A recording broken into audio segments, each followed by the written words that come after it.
Dusk settled over the mountains of southern Haiti, painting the sky in hues of violet and orange. As twilight overcame the burning glow of day, a solemn quiet descended upon the hidden valley where rumor placed the legendary drum. There, beneath ancient canopy and broadleaf trees, the mysteries of the past resonated in the hush of nature. Guided by an old faith and a dose of curiosity, 3 travelers made their way to a small village at the edge of that valley, each determined to find the fabled drum said to command even the spirit world. They were an unlikely band. Joseph was a wiry young Haitian man, possessed of unquenchable wonder. René was a visiting ethnomusicologist from France, and Tijan, a local drummer from the mountains, walked with heavier steps. Their arrival in the village stirred mild interest, but no one moved to greet them. The villagers were wary, yet not unfriendly. A cautious wave or a slight nod sufficed for initial welcome. The travelers paused before a modest wooden house whose veranda faced the main road. A stooped man wearing a straw hat that had seen better days studied them with keen eyes.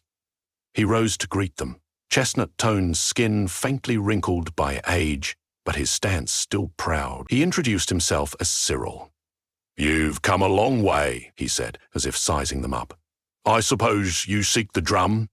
Joseph glanced to his companions, then back at Cyril. "We do. We've heard stories. That it's alive, made from sacred wood, and that its rhythms can draw the departed from the world beyond. Is that true?" Cyril's eyes reflected a mixture of fear and reverence at the question. With a slow nod, he answered, "Yes, it's true enough that the drum exists. But let me warn you, child. The spirits that heed its call can be friend or foe, depending on the drummer's heart. If you wish to find it, you must know what you stand to risk." René stepped forward, her voice measured but tinged with excitement. "We've heard about voodoo drums and the significance they hold in ceremonies, but a drum that breathes and calls the dead, that's beyond anything I've studied before." T. his dreadlocks swaying around a face both youthful and weathered, bent to eye level with Cyril.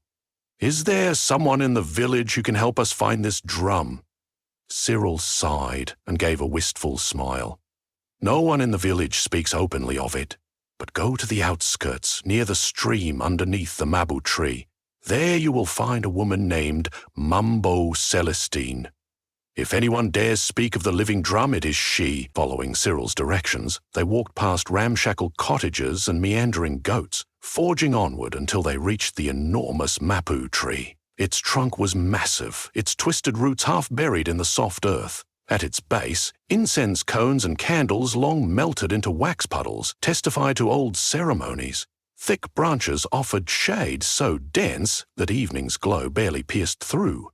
There, the soft rush of water was punctuated by a firm, rhythmic tap. René spied a slender figure crouched by the stream, long braids bound with orange cloth. The figure was singing in a low voice. As they drew closer, the figure turned, revealing a thoughtful face, the eyes gleaming with an inner light. She straightened and wiped her hands on her skirt. "Are you lost?" she asked. "We come seeking the living drum," Joseph ventured. "We were told you might know of it." Mambo Celestine stared at them, her face giving no hint of her thoughts. Finally, she let out a measured breath. "You come all the way here? Risk your safety, perhaps even your souls? The drum is older than memory. It was carved from the wood of a mampu tree, blessed by Damballa himself. The stories say the tree held the secrets of life, death, and the shifting borders that divide them." She paused, her gaze flicking to Tijean's battered drum strapped to his back. "You must be a drummer." Tijean nodded. "I've played since I could walk." Celestine gestured for the group to follow her away from the stream to a clearing near a simple altar. She retrieved a small gourd rattle from a woven basket. "If you truly wish to find the living drum, you must first understand what it means. You must know the spirit that dwells within it." At her instruction, Joseph and René cleared a space and arranged stones in a circle. Meanwhile, Celestine began a quiet chant under her breath, a supplication to the spirits. She sprinkled some cornmeal around the altar, then continued speaking in a hushed tone, peppering her words with Haitian Creole. The living drum is called Tanbulavia drum, that breathes life. It doesn't merely echo mortal hearts, it carries the echo of the dead. Centuries ago, a young girl named Doreen was orphaned by those who sought to silence Haitian freedom efforts. She lost her parents in the midst of conflict. Desperate for solace, she prayed under a sacred mapu tree. The child's cries stirred something deep within the wood. The spirit of the tree offered comfort by guiding her to carve a drum from one of its fallen branches. Under the guidance of the wise ones in her village, she crafted this drum with an heart as pure as her sorrow. It is said that Doreen stitched her own tears into the drum's hide, and that her heartbreak gave Tanbulavi its extraordinary power. Whenever it was played, the spirit world listened. Celestine looked over to Tijin. Though a skillful drummer might coax mesmerizing rhythms from it, only the pure of heart can truly harness its power. In the wrong hands, it can be a gateway to disaster. "What happened to Doreen?" asked Renee, her voice hushed with awe. Legend says Doreen was revered as a guardian, a bridge between the living and the dead. She used the drum's power responsibly to comfort those mourning departed souls, to keep their memory alive in the hearts of the living. But tales also speak of men who desired the drum for their own gain, tyrants who wished to control the spirits for personal power. A great struggle ensued, and Doreen was mortally wounded. Pleading with her dying breath, she begged the spirits to hide Tanbulavi from unworthy hands. The spirits carried it away, concealing it in the remote corners of these mountains. Celestine withdrew a black candle from her basket and lit it with care. The call of the drum still echoes through Haitian night winds. Many have heard the faint rhythms at midnight, drifting through the valley, luring restless souls from the grey. Joseph swallowed hard. "We need your guidance to find it," mumbled Celestine. She set the candle on the altar. "If you wish to go on, you must perform the preliminary rites.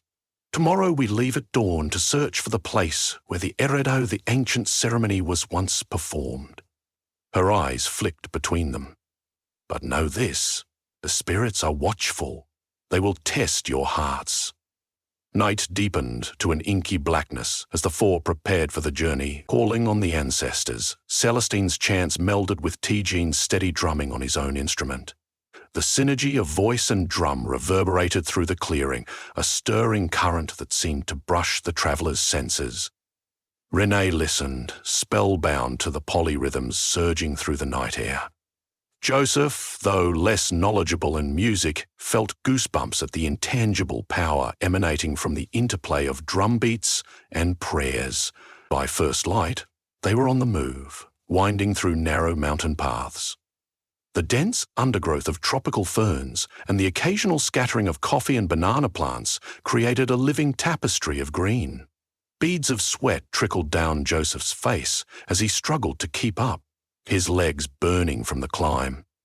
Tijin led the way, guided by Celestine's cryptic instructions. Renee carried small notebooks and her digital recorder, determined to document their findings if they lived to recount them. At midday, they reached a plateau. Breathtaking vistas stretched before them. Rolling hills, a patchwork of farmland, the gleam of a river threading through a distant valley. Yet their attention was captured by something closer. A cluster of massive boulders arranged in a near rectangle, engraved with symbols reminiscent of Vievet, the ritual drawings used in Vodou ceremonies. In the center, an aged woman sat with a staff across her lap. Her shoulders drooped with years of unspoken stories. Her name, they would learn, was Grandmère Simone, the final keeper of the Reto site. Bloodshot eyes peered up at them as they approached.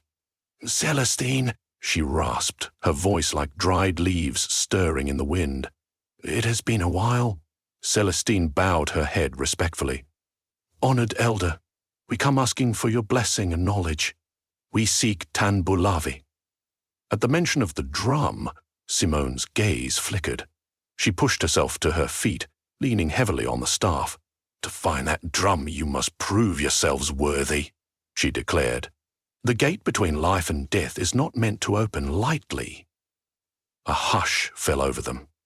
After a moment, Simone began a slow walk around the circle of stones, beckoning the travellers to follow. She recounted how, in times past, the community had gathered here to pay homage to spirits of the ancestors, accompanied by the living drum's mesmerizing vibrations. She pointed to faint carvings on the boulders. "Here, Dorine's story is recorded," she said.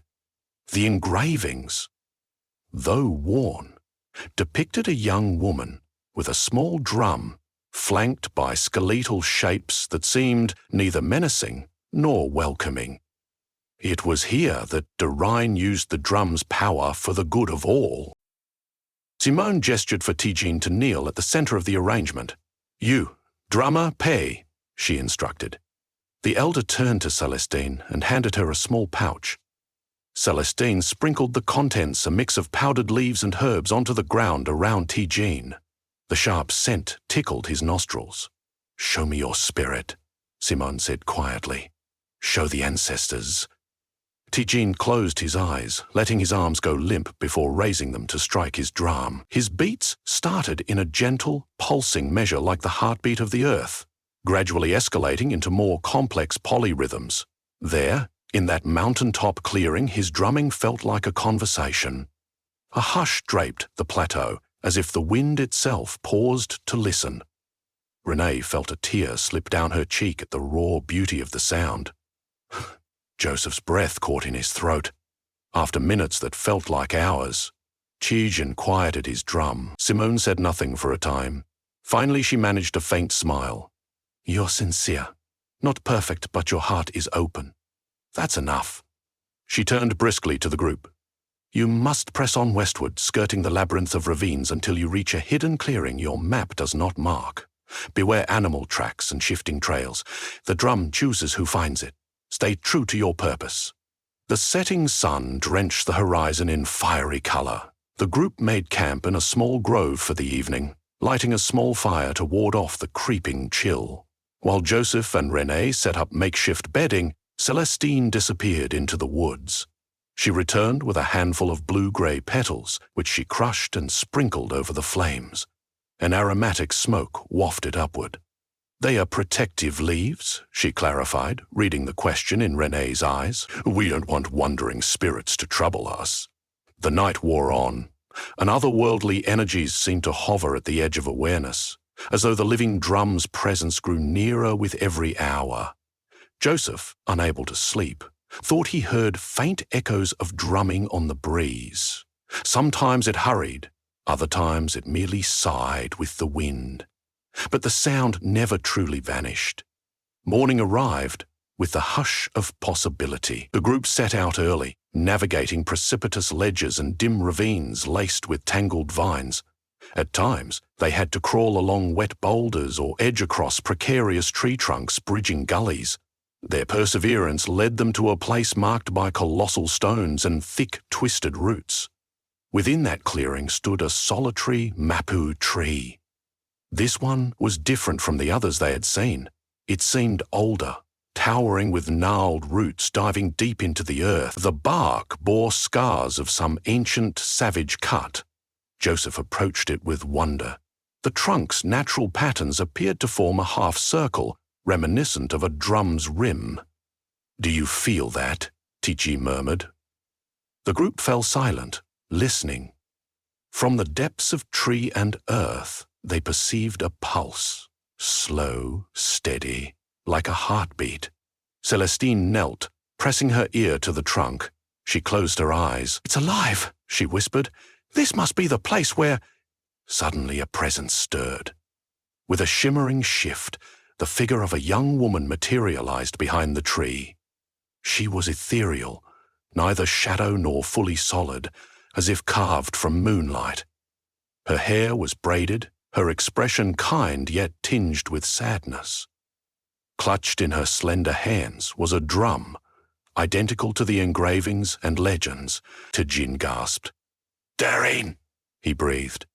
He sensed this had to be the spirit of the motherless child who had first awakened Tenbulavi centuries ago. The spectral figure beckoned them closer, her eyes penetrating. "Why do you seek, Tenbulavi?" Her voice was soft, but carried the weight of ages. Celestine spoke carefully. "We wish to honor it, to learn from its power, and keep it from those who might misuse it." She seemed to weigh these words. "This drum is a guardian, not a weapon. Those who seek it with greed soon unravel their own fate. Are your hearts pure?" Joseph, pulse racing, managed to speak. "We come to preserve its story, to remember our ancestors and teach others the song of our heritage." Dorian gave a faint nod. "Come, then." She turned and led them into a hidden hollow at the base of the mapu tree. Guided by the ghostly glow of her presence, they slid through a passage that sloped gently downward. Within the cavern, they discovered a subterranean chamber warmed by the breath of the earth. Roots dangled from the ceiling. At the center lay a stone dais, and upon it rested Tenbulavi. The drum's wood was so dark it seemed carved from night itself. Intricate symbols etched around its circumference glowed with faint luminescence, like trapped starlight. 2 battered goatskin heads adorned the top and bottom, joined by woven rope. The air thrummed around it, alive with promise and peril. They approached cautiously. When her spectral form hovered near the dais, Dorian motioned T-Gene forward. "Play," she invited, her voice an echo in the subterranean air. T-Gene's heartbeat thrummed as he reached down to pick up the living drum. The moment his hands made contact, an electric pulse coursed up his arms. As if the drum recognized him, he inhaled, placed the drum across his legs, and began to strike it lightly. At first, the notes were soft, more an inquiry than a declaration. He tested the tension of the drumhead, listening for its range. Dreams and sorrow seemed to fuse into a newly created tapestry of sound. As T-Gene delved deeper into the cadence, an extraordinary sensation enveloped the chamber. Every inhalation of the travelers synchronized with the drum's resonance. It was less music, more lifeblood. Then the unexpected happened. The cavern hissed with movement as shapes emerged from the shadows. One by one, spectral figures took form. Men, women, children. Some bore marks of age, others carried injuries or heavy burdens. Their expressions varied from curious to sorrowful. They formed a circle around the dais, gliding with unnatural grace in time to the pulsing drum. René stood transfixed with awe. Joseph, terror and wonder gripping him equally, forced himself to remain calm under the watchful eyes of these apparitions. Celestine felt tears spill down her cheeks, recognizing that these were ancestors of the land, summoned by Tenbulavi's living heartbeat. Doreen's spirit lowered her head. "They have come to witness. They are the dead who have been longing for a voice and have answered the drum's call." T-Gene wet his dry lips and increased the speed of his drumming. The polyrhythms reverberated across the spectral assembly. As the music built, some spirits began a slow, swaying dance. Others simply watched, translucent forms shimmering in and out of the lantern glow. An overwhelming sense of communion bound living and dead. A moment later, the glow about the drum intensified. T-Gene felt the instrument grow warm in his hands. Energy crackled through the air. Then, as though responding to his shift in tempo, the spirits parted, clearing a path. 2 figures emerged, a man and a woman, older, their eyes brimming with tenderness. At the sight of them, Joseph inhaled sharply. He recognized them. They were the spitting image of his grandparents who had passed away 10 years before. Joseph's heart thundered in his chest. Stretching out his trembling hand, he whispered, Grandpapa?" The figures offered him a loving smile, but didn't speak. Tears slipped down Joseph's cheeks.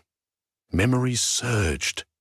His grandmother braiding his hair, his grandfather telling him folk tales by lamplight. They beckoned for him to step forward, and he did so, haltingly. Tijine's drumming faltered for a fraction of a second, but a reassuring glance from Celestine urged him on. With every beat, the rift between worlds stabilized, allowing these fleeting encounters to unfold. Joseph knelt, gazing into the ghostly eyes of his grandparents, who gave him a paternal, comforting nod. Then, as if giving him a final blessing, they mouthed words he couldn't quite hear but understood in the deepest part of his soul. Continue the story, carry our legacy. Just as swiftly they faded, merging back into the circle of spirits. When Joseph's gaze shifted, he could see the same phenomenon happening for Tijine, for Celestine, even for Renée. Spirits of different appearances, some African, some Haitian, some wearing clothing from eras long ago surrounded them, quietly sharing messages, glimpses of memory, or simply a profound sense of shared humanity. After several minutes, Tijine brought the drumming to a gentle close. The last echo died away, replaced by the hushed reverence. One by one, the spirits bowed their heads and withdrew, dissolving back into the darkness from which they had come. When they were gone, Tanbu Lavi's luminescence dimmed, returning to a state of quiet, waiting power. Deran's spectre stood with them, tears sparkling on her cheeks. "You have witnessed Tanbu Lavi's gift and burden," she said softly. "The drum can be a healing force, granting glimpses of lost loved ones, bridging the chasm between worlds. But remember, it must never be used to enslave spirits or manipulate fate." At last, Tijine carefully placed the drum back on the dais. The travelers wore expressions of wonder and trembling humility. Celestine bowed her head. "We thank you, Dairine, for showing us this truth. Now we understand that Tanbu Lavi was never meant to be carried off as a trophy. We will guard its secrecy. Its story must live on, but the drum itself must stay safe and hidden." Dairine gave a weary but approving smile. "Yes, return to your lives, share the memory, but do not reveal where this place lies. The guardians shall remain." Then, in a wisp of moonlit essence, Derine's form began to fade. Her voice remained a moment longer, drifting through the cavern like the final chord of a haunting lullaby. "Thank you for remembering." Silence settled, as profound as a beloved lull in a treasured piece of music. The living travelers exchanged looks that needed no words. They had been entrusted with a secret that transcended time and mortality. They retraced their steps through the winding passage and emerged into the forest clearing. Ascending sunlight had crept across the mountaintops, bathing the world in pale morning light. Exhausted, but filled with a deep sense of awe, they made their way back down the trails, holding onto each other for support. By late afternoon, they returned to the village near the stream. Cyril stood in front of his wooden house, watching for them. When he saw them approach, he squinted at their tired faces and said nothing at first, as though sensing the profound nature of their experience. Celestine gave him a reassuring nod, and tears of relief sprang into the old man's eyes. "So you've seen it," he said eventually. Tijine answered with a simple truth. "We have, but we didn't take it. Tanbu Lavi belongs to the spirits, and we respect that." Cyril nodded. "The ancestors will never forget that choice." For the next few days, Joseph, Renée, and Tijine stayed in the village. They helped with minor tasks, shared food and stories with the locals, and offered small gifts of gratitude. At night, Renée recorded the sound of a single drum played by Tijine around the fire, an echo of the living drum's mesmerizing rhythms. She told them it would never do justice to Tanbu Lavi's power, but it might carry some fraction of its message into the wider world. Before their departure, Cyril, Celestine, and a handful of villagers gathered for a parting ceremony to bless the travelers. Once again, drum beats filled the air, accompanied by chanting and dancing under the starlit sky. The sound was joyful, a testament to life and community. Yet, just as the embers of the village bonfire began to fade, a distant echo swelled in the space between the living and the land. All paused, listening to a near imperceptible drum beat drifting through the midnight wind. It resembled a heartbeat, or perhaps a spirit's breath, reminding them that Tambulavi still kept watch from its hidden refuge in the mountains. On the day the travellers left, Joseph looked back one final time at the valley. An indescribable mixture of sadness and hope filled him. He thought of his grandparents, of the fleeting reunion granted by the enchanted drum. Though they were gone once more, he felt a new peace. He carried a piece of their love within him, renewed by the living drum's storied resonance. Renée, preparing for her return to France, vowed that in her lectures and writings she would treat the subject with reverence. She would not reveal names or precise locations, but would preserve the sense of wonder, honouring the Haitian legacy of the living drum. In her heart, she hoped others would learn from this story, a promise that culture, memory, and the intangible might outlast the bounds of mortal life. Tijin planned to journey to other villages, teaching drumming lessons and speaking of the ancestors in cryptic parables so villagers might find their own connections to the spirits. He'd guide them to appreciate the drum not simply as an instrument, but as a living vessel of shared history. Even as the trio went their separate ways later, they remained bound by the memory of that luminous cavern and the pulse of Tambulavi. Snowy hills in distant lands, busy city streets, or back in Haitian villages, wherever they lodged. A faint inner rhythm reminded them of the day they stood side by side with the ancestors. Some nights, if the air was very still and dreamlike, each could sense an echo of the living drum in their chest, an undercurrent to the typical heartbeat of mortal existence. It was an echo from places unknown, a promise that the realms of life and death are not separate but threads of the same tapestry, connecting us through memory, love, and ancient rhythms that sigh through the Haitian mountains when dusk wraps the land in indigo hush. Tambulavi's story endures, singing quietly through the hush of leaves in the thick forests. And those who earnestly seek its location have only to follow the pulsing path of devotion and pure intention. Undeterred by adversity, unwavering in faith, they will find the living pulse embedded in the wood of the sacred mapu. They will find that the drum's beat transcends mere mortal sound, that it can soothe tormented souls, bind communities, and momentarily awaken the beloved dead. Above all, they will discover, as the three travellers did, that every life is but one note in an eternal song, carried on by the heartbeat of the living drum.